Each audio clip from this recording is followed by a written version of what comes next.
Welcome to the Why Dad podcast. We are your hosts, Paul Wandry and Andrew Stubblestead, and we are on a mission to figure out what it means to be a man, a husband, a father, why all that matters, and how to be the ones that we want to be, how to be the ones that our kids need and deserve. And today to help us along that journey, we have our guest, Oscar Peña, host of the Daughter podcast and a dad who's been doing the real work of learning how to show up for his kids, 3 daughters, with presence and humility. Oscar doesn't come at fatherhood as someone who has it all figured out. We were just talking about this, Oscar. And he comes at it as a man who's been shaped by the responsibility of raising girls, wrestling with his own growth, and choosing intention over autopilot. So super excited to have you on, Oscar. Today, we're going to talk a little bit about what daughters need from their dads and that mystery that they may be and how that shapes men that we become. So, Oscar, welcome to the show. What's up, gents? Thanks for having me on here. I'm super excited. I know this has been kind of in the books for a while, so I've been really looking forward to getting down on a conversation with y'all. Well, ever since we got into that big father group chat that you are so active on, I've been really looking forward to today. So thank you for agreeing to be with us. Dude, I came here to see if you guys can give me some answers. I got my notebook ready to go. You know what I'm saying? Yeah. Like you said before the show, it's the blind leading the blind, right? But that's Perfect. life. It's gonna go That's great, life. guys. Yeah. That's how right. we figure things out, right? We support each other. We challenge each other. We hopefully bring different perspectives. Mm-hmm. And, maybe we'll do that for each other here. But we like to start our show off with a really deep question. And that is, what is the most dad thing you've done this week? Oh, man, the most dad thing? It's probably not a positive, but it's probably like nagging. Hey, why hasn't that been done? Like, what are you doing right now? Like, it's been an interesting week, man, because I've said it many times on with people I talk with and people outside the show that exercise and working out is kind of my therapy place. Like, that's where I go to think. Even if I don't have music, it's like just a thinking process. Yep. And I've not been able to do that for the last 3 weeks, so it's probably not to the benefit of the girls. So probably the best, or not the best, the most dad thing I've done is get after them probably more often than not on the little things that as I come back to my room and I'm like editing something, I'm like, did I really just do that? Like, that's so dumb. So yeah, that's been it, man. Yeah, no, it's a classic dad thing. Yeah, we've all been there. But I think the even more dad thing maybe is that thought process you had when you're like going back after, you were replaying it and you're wondering about it. But I mean, I think that's awesome. Like the fact that you are doing that shows that, you care and you obviously hold yourself to a higher standard and, and as long as we come back and, talk about that and repair and do all that stuff. I know you've talked about that on your show that, that's better than showing up perfect all the time. Right. Well, it's really doing retrospection at the end of, I don't want to say at the end of the day only. I do, there's times where like I practice it in my brain, right? So I'm doing something and I'm going to walk out and I'm just like, all right, I'm probably going to see this. They're probably not doing this. They're probably not having done their chores. And I'll like tell myself like, all right, just don't overreact, whatever. And then I'll get there and it's like a little bit worse than I thought. And then I overreact or do something, and then I come back to the room like, that is not how I wanted that to go. And so then looking at that and writing it down really helps because you look at it, it's like, all right, how did today go? Goods, bads, needs improvement, like whatever. Mm-hmm. That really helps to just kind of look at it. And dude, like so many times, I'm sure you guys know this. Like you come back to a quiet place, you're like, that really is not that big a deal. Like in the bigger scheme of things, like I shouldn't really worry about that, right? But trying to take a note of what that looks like to them, I guess, is important. So like I come back and I'm like, all right, that did not go the way I wanted it. This is probably how they perceived me. And then I ask myself, like, is there an apology required? Right. Mm-hmm. And I'm cautious with that because as you guys know, like too much apology means nothing. Right. So like if you say sorry too many times, it really starts to become nothing. And so it's like, did I cover what I needed to cover? Did I say it in an okay tone? I obviously go for best, but okay tone. Okay, cool. I think that was okay. This one over here overreacted. Probably should apologize for this one, right? And so then I try to find a way to do that. Yeah. Again, like 100% in the trench. not perfect. I probably get it right like 20% of the time. I think I just posted something about that. Like, if I really take note of how I've been, I'm like, yeah, 80% probably not good. 20% I'm hitting it somewhere in there. 30% on a good day. I don't think I've ever felt like today was a great dad day. Like, it's just like trying to figure it out as I go. Yeah. Yeah.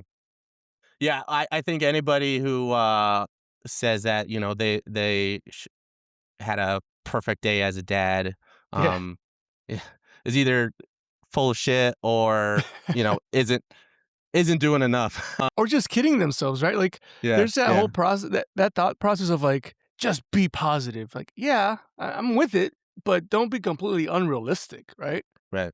Yeah. Like, I don't know. Yeah, So, I not being a dad, but being an uncle to 5 nieces and nephews. They live, we all live together. Like, I have the same moments too. And so just hearing this, it's like, oh, one, it's like that's not gonna stop when I'm a dad. But it's just universal for, I think, just guys in general with kids under their care. It's like, how did Yeah. I handle that? Okay, what could I have done better?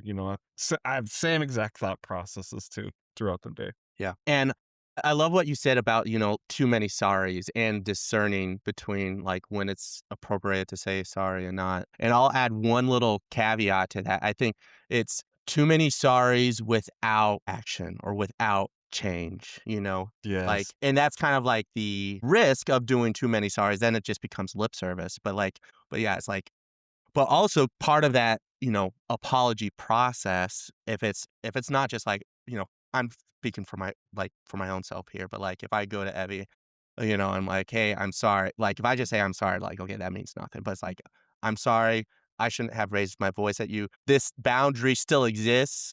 Like Right. Yep. that still is not okay in this household, but I should have raised my voice at you. And next time I'll try to, if I feel like I'm raising my voice, I'll try to take a Hmm. few breaths or step out or whatever it is. But if I'm not going to actually try to do any of those things, then I shouldn't be saying it, right? Because then Yeah. that's a whole other challenge. So Yeah, it's one thing I've really tried to do myself and definitely get across to my daughters because I have a 13 and a 10-year-old and they butt heads every so often, and then you got the Mhm. little one, and my oldest is very good at saying sorry, but just the words like, "Oh, I'm sorry," like an Right. instant like, "Don't get after me, I'm sorry." And I've told her, I'm like, "Hey, what are you sorry for?" And then she has to think about it. Mhm. And every so often you'll get the, "Well, I mean, just because 'cause I'm sorry." I'm like, "No, no, you're sorry you got in trouble for this. You're not actually Right. sorry." So, I try to take the same approach. And so to your point, Paul, I'll say, "Hey, I'm sorry for raising my voice, and this thing you did won't happen again." Like, so I've tried to get the "but" word out of there. Mhm. I've been very fortunate through the podcast to kinda learn words, I guess. But talking to some psychologists, right, like, when you say "but" sometimes it just takes the apology and yeah, minimizes it, Yes. right? Even if you don't mean to, because like you said, "I'm sorry that I did this, but you should not do this," right? Like, Mhm. that's really what we're trying to say, but if you take the "but" out of it, I've actually seen pretty good success with that. Like, "Hey, I'm sorry I raised my voice. That's on me, not on you. You're not Mhm. responsible for my action or reaction, and I need you to take care of your sister in this way and not in this way." Right? Right. And it leaves the apology in place, but it also leaves the standard in place. "Hey, no, Mhm. no, we don't do that here." Right? yeah, Again, work in progress because I'll sometimes say "but" and then try to put "and" in there, but it just kinda went too far. So, because I know what we're trying to say, but it's just the words that kinda Right. jumble it up. yeah, yeah, yeah. No, I love that. And now I'm trying to think back to when I shared my example. If I said but or and. I'm sure I said but anyway, that is great. I love that. We need more of that. So let's shift gears here a little bit, Oscar. Can you give us a bit of your origin story? Yeah, man, I am a knuckle dragging dude. Been married for 22 years. I don't know how with those knuckles I carry, but 22 years to a wonderful, amazing human, and she really carries us all. We were married for about 8.5 years before we had kids, so it was just like, and we got married young, right? So it was just her and I just growing together, Right. and that was a true blessing. Joined the military, and 18 years in, still active duty, and as you guys can imagine, and I know it's not only for military. My job tends to take me away a lot and do, I'm Mhm. kind of busy doing things. We had our daughter in 2012, our first daughter, And again, hindsight's 2020, man, but I just didn't know. I didn't know that I was just not doing well. Like, I thought I was doing well with the training I had, and I say training obviously because what we're kind of taught as we go.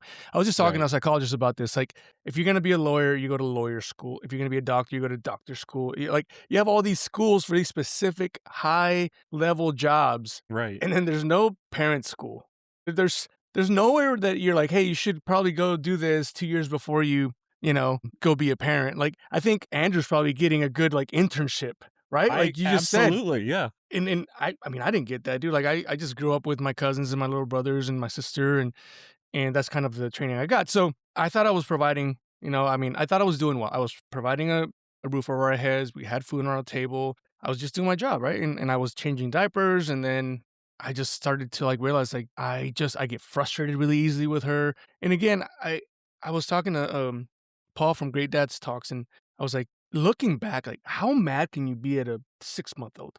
In in a sane world, how mad should you ever be at a 6 month? Like, they know nothing, they do nothing, you know what I mean? But Mhm. it really shows the mirror that our children start to hold at us. And I didn't realize that till too late, in my opinion. So my daughter was born 2012. I did what I thought I was doing well. Then we had our next daughter in 2015, and I think I was a little bit better. I was a little bit better at being present, but I was missing something. I just didn't know it.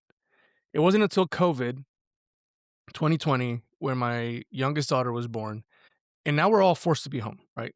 If you guys remember, I think March or April, everything shuts down. She was born in August. In fact, I remember when we finally got to go to church again, like people were like, "You were pregnant? Like what happened here? Like, you guys Yeah. buy a baby?" Because no one even knew, right? And it was there, dude. Like, I got to be home, forced or not. I was there. And then COVID was weird, as I'm sure we can all agree on. And it was like I just got to be present. And then slowly but surely, within those next few months of our new daughter being home, it started to hit me. And I was like, I missed a bunch of this with my others. Like, I don't remember having this much enjoyment, maybe the word is, like, with Mhm. the little thing, right? The little baby and like doing these other stuff, these other things. And then it really, like that, it bothered me. But then what really got to me was when I realized I also deprived them of a present dad. Right? Yeah. My military career took me away physically a lot, but then when I was home, I wasn't really home. I was like, mentally I was at work because that's what I knew how to do. Mhm. And, the whole figuring out the baby and why they're crying and these things have frustrated me. And so that really started bothering me. And that's kind of the genesis of where the Daughter podcast came in. This is, now 2021, 22, and then, talking to my buddy who I started the show with, and come to realize, like, man, like there's probably a lot of dads that are feeling that, Yeah. and I'm not throwing any shade, like that was me, right? Mhm. Mhm.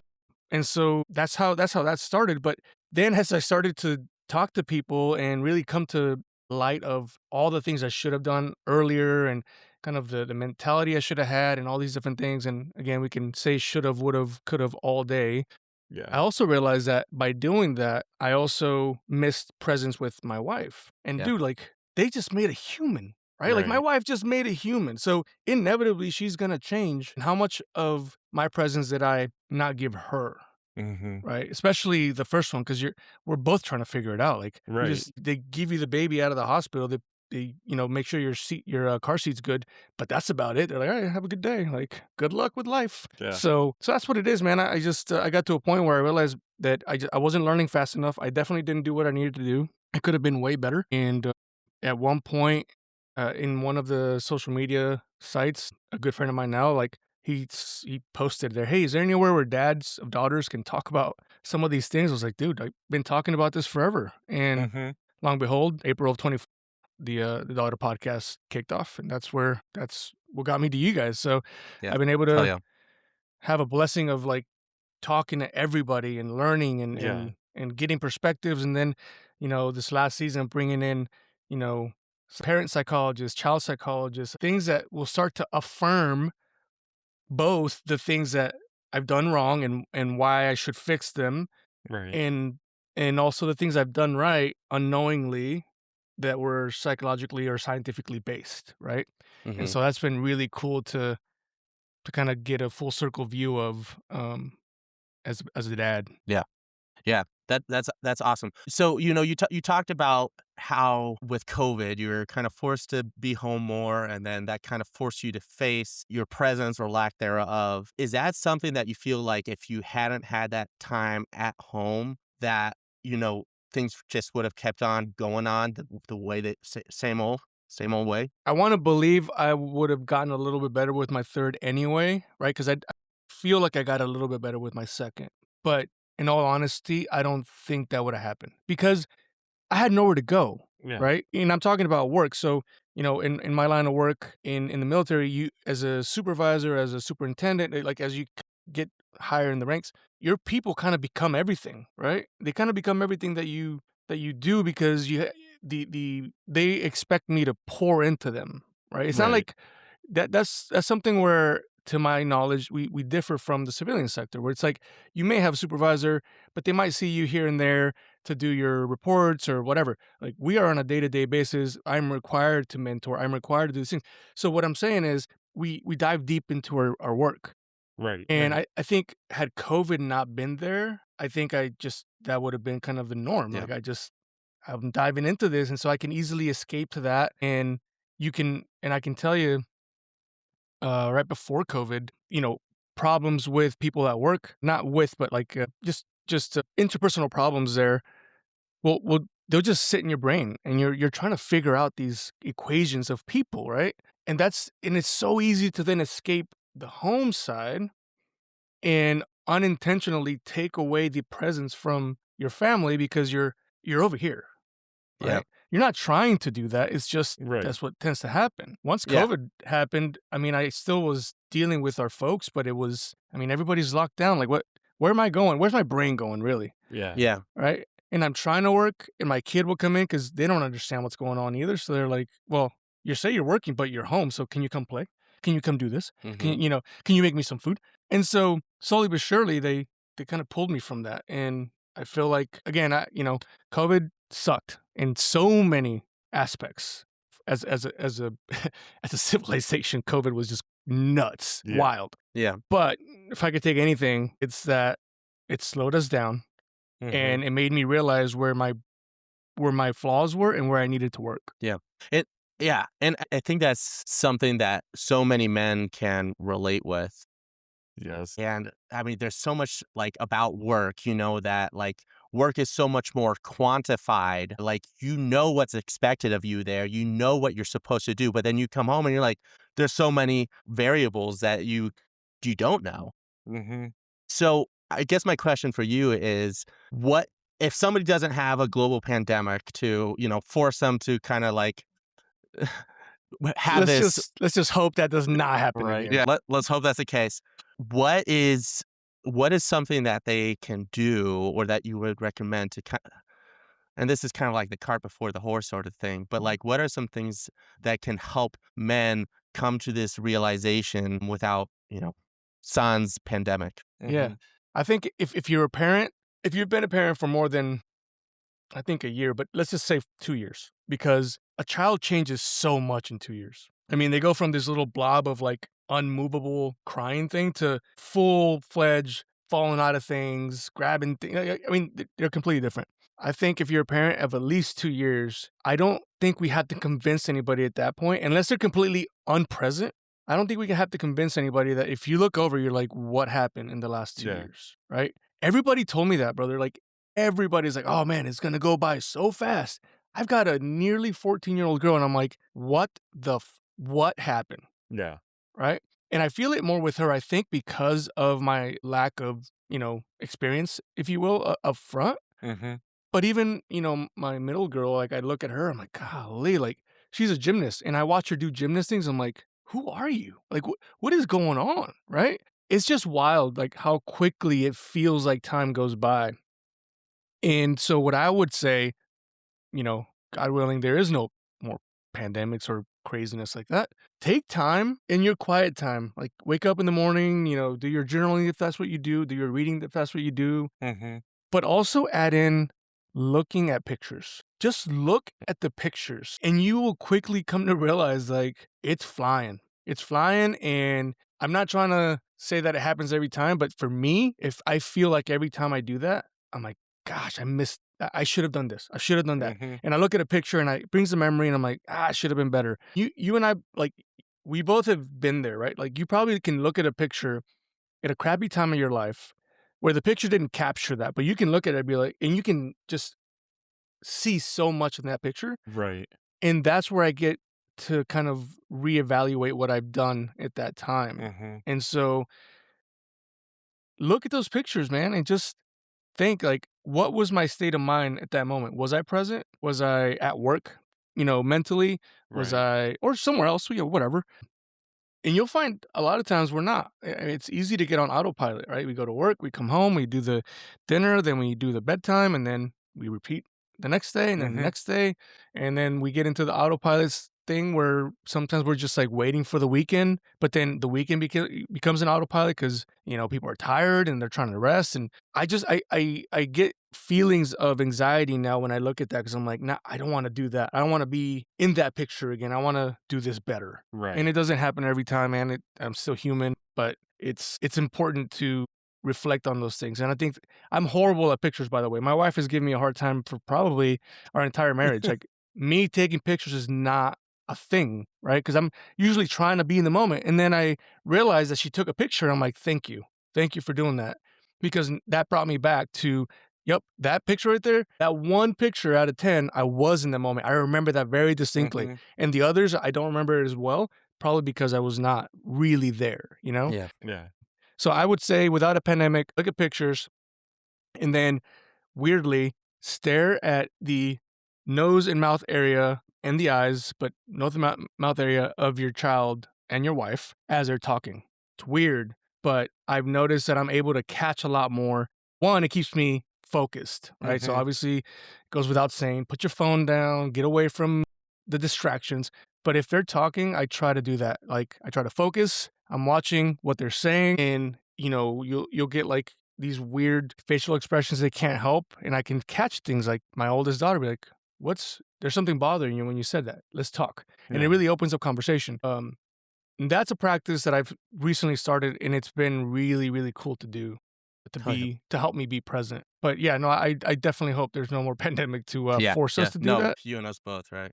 Yeah. So, okay, so that covers it for dads. What would you say to, guys like in my situation, either aspiring to be one or maybe they're expecting right now, Yeah. just based on your 13 years of being a father. Yeah. I would say that the important thing to try to do, and this is, I'm saying it in hindsight, so I don't know how much validity it has. As I was talking to, a bunch of people on the show, it became apparent that not all of them, but a lot of them thought about being fathers. Mm-hmm. Meaning, like, they put thought into, if and when I become one, what father do I want to be? How do I want to Right. come across it? Like, they thought about these things. Not to mention the folks that struggle to conceive. So Mm-hmm. now they're really in it, right? And then an unfortunate miscarriage happens or something, and that just it's distraught, right? And Right. and they have to get back to it, but they're kind of in it. For me, that wasn't it. Like, I never had the thought that we wouldn't have a child. I Yeah. mean, Same. fit the stereotype or not, I'm a Mexican dude. I'm like, dude, if I look at my wife hard enough, I'm sure she'll get pregnant. Like, it's gonna happen. All right. So that never crossed my mind. But then at the same time, even when we did talk about kids, I'm like, well, I mean, we have been married 8.5 years. Like, it's kind of time. We're not getting any younger. But it wasn't really thinking of the presence I would need to do that and what it would actually take to do that. I was just, for me, it was just kind of like, all right, well, if the baby gets here, we'll figure it out. Like, we'll figure it out. Yeah. So to answer your question, Andrew, I think if you're gonna have a child, if you're thinking of having a child, actually think about what presence you want to have in front of that child. Mm-hmm. What you want to leave for that child, even before they're here. If you're expecting one, even more so. Sit down and write out a vision of yourself as a father. Like, it sounds weird because we do these kinds of things at work. Like, at work, you would like have a vision statement Right. and a mission statement and objectives, and right, because you need Mm-hmm. to have something to work towards. But Paul, you and I don't know if Andrew met him, but Russ Kimura, right? We were doing a mastermind, and we did just that. Hey, let's just sit down and look at a vision of us, right? Because until you do that, you can't really see the vision for your child. Because how are you going Yeah. to carry them through? Mhm. And again, hindsight's 2020, guys. I wish I would have done something like this before my child got here so that I had a view of what I wanted to be for them. Mhm. I knew I wanted to provide. I knew that I needed to buy guns because I was having girls. I knew that I wanted to protect. Like I knew all Yeah. these things, call them stereotypical or not, that's what I knew. But past that, my only thought was, how do I provide? How do I do these things rather than how do I provide them way more than just provision Mhm. in Yeah. itself? Yeah. So I would definitely say to look forward. And what I would say too, for you were mentioning, Andrew, for uncles, like uncles, aunts, right? Help us out a little bit, right? Like I'm not saying take care of my kid. That could be here nor there. That's not what I'm saying. But we all know how much influence a good uncle can have on the kids, Absolutely. right? Where I could say the exact same words. Like I could go and say, "Hey, Andrew, man, I need you to say this sentence right here because I've said Mhm. it 100 times," and she just blows me off. And then you'll say that exact sentence and be like, "Hey, Daddy, you know what I learned today?" I'd be like, "Really? Tell me more." Right? Right? Yeah. It It's happens, true, and though. it is. And so if you have influence with your nieces, your nephews, like, we're not saying to be a puppet, but at least know what principles the parents are trying to teach that you Right. can maybe help with, right? Of course, if you don't believe in the principles, that's a whole nother story. But just know, like, if they're working towards, raising, confident girls and kind girls and like these things, maybe have a talk with the dad and be like, hey man, like anything that you want me to bring up or anything that you want me to listen for, like, that's a big thing, right? Like, what am I Right. listening for?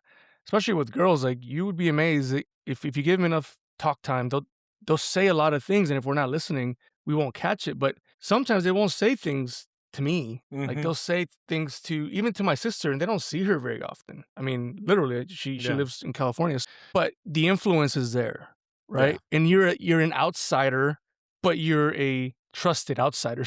It's like that's what I would say is help us out a little bit, and be honest too. Like my sister's told me many times, hey, she told me these things. Just watch out for this. I can't tell you what she told me because that's hers. Mhm. I understand that, but I also trust my sister to tell me the things that I need to focus on and get to, right? Right. But again, it's that outsider's perspective that frustrates the heck out of dads, Mhm. because we say it and then someone else says it, but it comes better over there, even though it's like, I say it every day. It happens with my wife too. I always give her a hard time about that. I'm like, if that coach over there told you to do this one lift, I told you 50 times, you're gonna say, "Oh, that's a good idea." And sure Right. enough, it happens every time. So it's just an Yeah. outsider's perspective, man. It's human nature. Yeah. Yeah. Yeah. But yeah, between me and my wife, it happens too. Usually it's her suggesting something to me. I'm like, yeah, I suppose. And then I hear it from somebody else. I'm like, oh yeah, that's a great idea. You're sitting there thinking, man, I've heard that before somewhere. Yeah. That's true. And then I get the glare. Yep, So that's right. Andrew, I cut you off. Sorry. No, I was just gonna, my mom has 4 brothers, and they've all had that role in my life. So I wholeheartedly agree with everything you just said about uncles, even with the aunts. And then just I mean, let's just go extended family too. Like sometimes my aunts will call me up and just be like, "Hey, your cousin's doing this and this. Can you Mm-hmm. talk to him?" I'm That's like, right. "Sure. I don't know if it's gonna have any Yeah, effect, right. but like." I'll sit down with one of my cousins and just be like, "Hey, I heard this is going on. Talk to me about it." And then, yeah, they're more willing to open up to me about everything. And so I'll text my aunt later on, and just be like, "She's fine. You don't need to worry about that. She's just Right. going through this." Yeah. Well, and strategy is important too, because if you just say, "Oh, your mom told me to talk to you about this Right. thing," that goes out the window, Exactly. right? So it's just how it's presented, and yeah, it's crazy how much influence one has and doesn't realize it. Mhm. That's the biggest thing. Like I've talked to my brother about that. Like you don't realize the influence you have, even not being in the house with us all the time. Like Right. they want that outsider's perspective. They want to trust that you want to listen and do these things, and so yeah, just being the uncle, but helping us out every so often. Yeah. Yeah. Absolutely. That's a good point. I love that call to action, Oscar. Thank you. Yeah. So yeah, no, we thanks for sharing your origin story, and then we talked a little bit about the effect pandemic had on you and how that was kind of a bit of a turning point for you. So we've already kind of gotten into the next subject, which is like what daughters need from our dads. You talked about presence. They need presence. You talked about intention. Like thinking about the dad that you want to be, and then additional role models. So fast forward, your girls are out of the house. What things will you have done, or what skills will they have that are necessary for you to say, yeah, I did my job? Ooh, boy. Throwing the I big had a ones out. It is. I had a great conversation with Brandon Mancini, the real life Wolverine. You guys can look him up. It's a cool dude. He put things in perspective for me because for the longest time, as a girl dad, I'm like, oh, I want to raise strong, confident, independent women. Like that's what I Mhm. want, right? Like I want them to be capable and do all these things, and I do. I want them to be capable. I want them to be kind, not necessarily nice. Like I want these things for them, right? I want to be able to take care of themselves, and ultimately, what Brandon was able to relay in a very elegant way was, I want them to be dependable, Mhm. right? Because the world is full of people.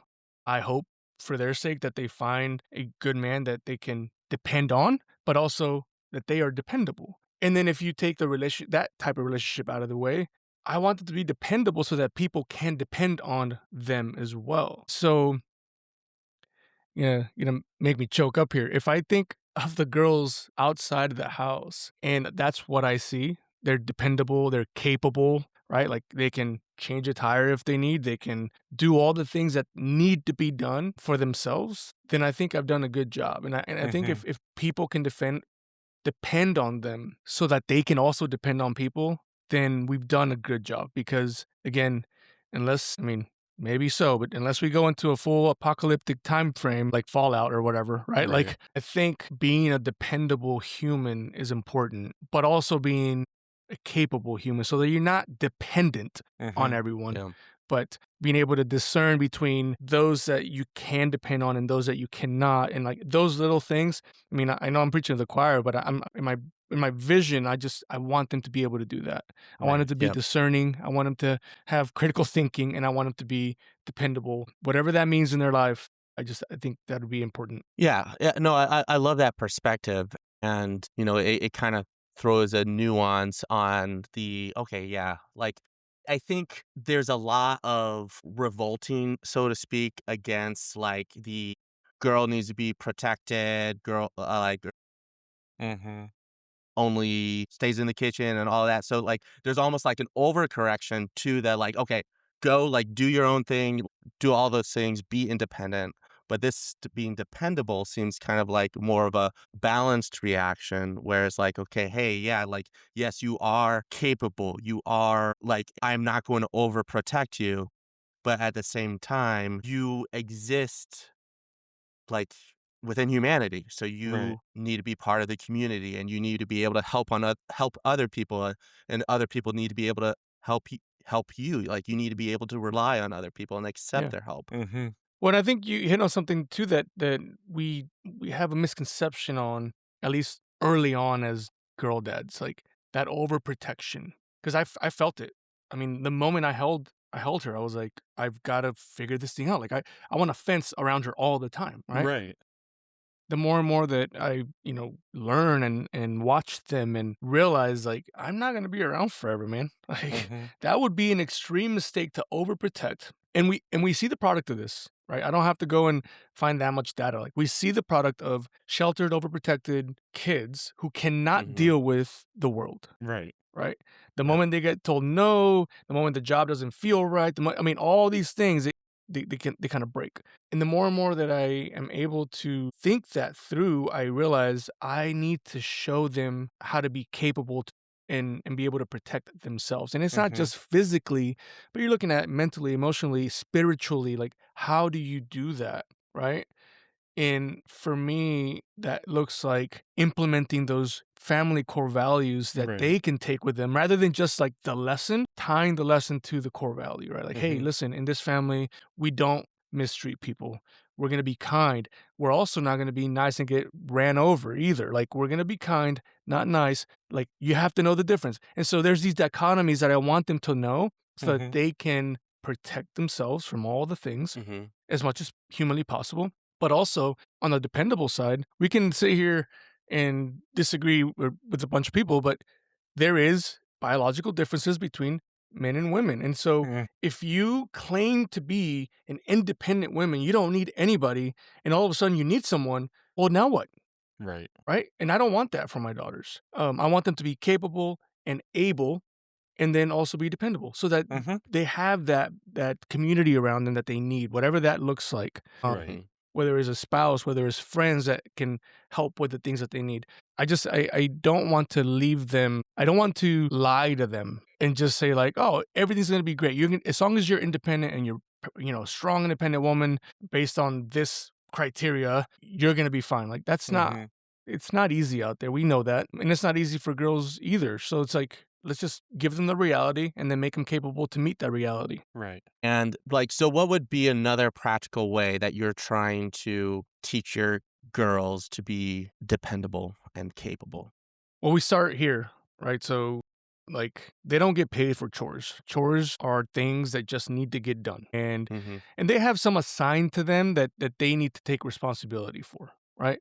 Mm-hmm. But it's ensuring that they realize, like, hey, you're part of this unit, right? This family unit needs to have a clean home. We need to be able to eat food, so we need dishes cleaned, and it's not just them. Like, I will go and do the same thing. There's something to be done. I'll go do it. Right. If they're not feeling well, right? You get your kid, it's like, I can't go to school because I've got a cold, whatever. Okay, cool. I'll cover your chores. I'm here. And that's what we're here for. And so you can depend on me to help you. I need to depend on you to help us. And I get some pushback on it because it's like, oh, you're making your kid work or child labor. It's like, that's not it. Like, Right. you all know you go to work and you have all met the person who does not put in the effort Mm-hmm. like everybody else, Yes. right? Yes. And whether we like to say it or not, that person will be outed from whatever group is there. Like, oh, there's Bob. That dude never works. Like, Mm-hmm. it's like, it's a reality. And so again, here's the thing, Paul. Like, just teaching them to be nice means that, in my eyes, this is Oscar's opinion, means that they'll take on everybody's work. Oh yeah, I'll do that. Oh yeah, I'll do that. Mhm. Like, Yes. whoa, wait a minute. That's gonna get out of hand quick. Let's be Mm-hmm. kind. Oh, that person needs help? Absolutely, let's go help. Right? But if I go help and that person just says, oh cool, you can do it now, that's now being, they're just assuming I'm just a nice person and they're Right. done with, right? So that's the difference in discerning that. When I look at dependability, I want my girls to be able to be called on by their work, whatever their work is, right? High school kid is working at a restaurant. Like, Mm-hmm. if I can hear the manager be like, your kid is always dependable. They don't always come in because they're not just nice. They're not going to take everybody's shifts, Right. but we can always depend on them. They will show up to work on time. They will do the things that need to be done, right? And we do that. We start here. So Yes. every girl has something going on. One of them has dance, the other one has gymnastics, and the other one has other stuff at school. Like, we'll make sure to bring that home. Like, hey, we're all going to go watch your sister. I don't want to. I'm like, that's fine, but you still have to go Mm-hmm. because this is us showing up for your sister. She Yeah. needs to depend on us to support her. And so those little things, again, Paul, like, I'm guessing at it, right? Like, I think this Yeah. is how we're teaching We all them. are. But I feel like that is something that they start to feel as well. Like, oh, that's my sister. I'm gonna go support. That's a dependability, right? Well, my parents are here to support me. They know that we're dependable. Right. And so, and again, I'll just give the caveat that I know not every parent can show up to every little thing. Got it. Like, Mm-hmm. I'm probably the biggest contributor to that. Or like, I'm away for work for whatever. But when we're available, when we're there, we need to be dependably present. And I think that's the important thing. And so that's how I want to show my girls dependability. Not just Yeah. fully, like, physically present, but if I'm here, all right, let me have you depend on me for the things that I can help you with. Right. You're talking the talk and then walking the walk. Yeah, trying to, for sure. Yeah. Yeah. No, I appreciate you sharing that, and I love that perspective. Mm-hmm. I realize we're already reaching the end of the hour, and we didn't cover half of what we were hoping to. But real quick before we wrap up, I mean, we definitely covered a lot of awesome stuff. We have. Presence, intentionality, leaning on our sisters and brothers as aunts and Mhm. uncles, dependability versus independence. We would like, if you have a couple of minutes, to go through a few, we call them rapid fire questions. They're questions that could take could receive books and answer, just try to give us, 1 or 2 sentences if you can. If I you got you. feel I'll keep it short. if you feel inspired, that's all good too. But so first question, what does being a good dad look like to you? Being a good dad to me looks like presence, dependability, and safety. And all three of them I'm working on. So again, I just want to make sure to say that. Like I'm working, I'm in the trench, not in a pulpit saying these things, but those are the things that I really want my girls to get from me is that I was present, I was dependable, and that I was a safe area for them. Right. Yeah. Yeah. Love it. What is the number one habit that helps you show up as a dad? Number one habit, it would have to be exercise. I'm able to reset a lot of times Mm-hmm. with exercise. For me, is it's critical. It sounds selfish because it's mine. It's like I have to go exercise, but it's my medicine to come and be able to be as best as I can for them. Yeah. Oscar, you shared something I think on the last men's call with Russ Kamara. You mentioned him earlier, about being selflessly selfish. And I've already stolen that phrase because it stuck with me so much. But that's what doing something like that, working out is. It's It is. it's being selfish, quote unquote selfish, so that you can show up for your family. Right. So I love that phrase. Andrew, I think the next one's you. And we kind of talked a little bit about this, but this is getting more specific. But what is one piece of advice, or what would you say that I, as an aspiring dad, need to start working on right now to be a better dad? I think understanding that your kid doesn't choose to be here is important. They God gave them to us. They're here and they're not the reason why we could have a bad day at work. They're just not. It's not Right. their fault, right? But we go to work for them, but I think we make the mistake of, and I've been guilty of it where I'm like, "Oh, well, what do you want me not to go to work? Well, what about your toys? Don't you like toys?" Like I'm almost blaming them because I have to go to work now, right? Right. But that's not it. So understanding that they don't choose to be here and that ultimately if you choose to have a child you owe them, and you'll trust me when I tell you this, if you watch the birth of a child you owe your wife everything. And so that's what I would say as an aspiring father or a father soon to be, realize like you need to humble yourself to that and know that whatever you do, being selfishly unselfish, if you will, Yep. and taking care of yourself and your stuff and your brain and all the baggage that you have is important because you owe them better. Mm-hmm. Wow. I like that. It's gonna be hard, but I. It is. It's a work in progress, brother. Yeah. Oscar, what's the one thing you want our listeners to take away? Man, that's a big ask there. I honestly, this is kind of cool because we talked a little about this on our episode, Paul, and for all you guys out there, I'm gonna release the episode about the same time he's releasing this one, which is kind of cool. Why dad? Ask yourself that question. Mm-hmm. I think that's really important. I think whether you're thinking of having a child, whether you're about to have a child, like why are you given the opportunity to be a father? And all the other whys will come, as Paul eloquently put, like your kid will then ask you a bunch of questions, Mm-hmm. but ask yourself that question. And I think I don't know that I physically said those words when I came to the realization that I kind of sucked as a dad at first, but it definitely came to be like, wait a minute, what am I doing? Why am I doing this? And Right. once I figured that out, it was a complete mental shift in knowing that now I owe them everything and I haven't given them enough. And so Mm-hmm. I would definitely, if I'm out there listening, why dad, like ask yourself that question. Why be a dad? Why am I going to be a father? Why am I given this opportunity? And how can I make the best of it? Yeah. Yeah. I love that, man. Thank you for sharing that because yeah, I mean, without our why, like why are we doing it? It's That's like right. Yeah. what's the point? What's the point?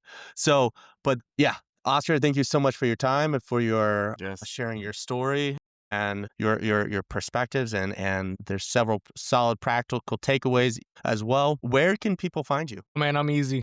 Daughterpodcast.com. You'll find everything on there. We're on Instagram. You'll see the handles on daughterpodcast.com, but we're pretty easy. At Daughter Podcast is the show's web or Instagram page, and at _underscore growing girl dad is my, I don't even know what they call it, dude, like a creator personal page. I don't know what it Yeah. is, but I'm on there. I post stuff. I post my work in progress. I post all the things that I'm working on, and then obviously in conjunction with what the daughter podcast is doing. So Yeah. Yeah. Awesome. Love it. Well, Oscar, yes, thank you. For our listeners, if you aren't following Oscar or the Daughter podcast on Instagram, do so. You're missing out on a lot of Seriously. golden nuggets. And as he mentioned, he's talking with all people parenthood, dads, Mm-hmm. a psychologist who can actually, help us get inside the brains of our kids. So yeah, do it. All right. Oscar, thank you so much. Andrew, thank you. And to our listeners, thank you. And until next time. Thank you, Oscar. thanks, Thank you, gents. Paul. Appreciate you so much. Thank you. Yep. All right.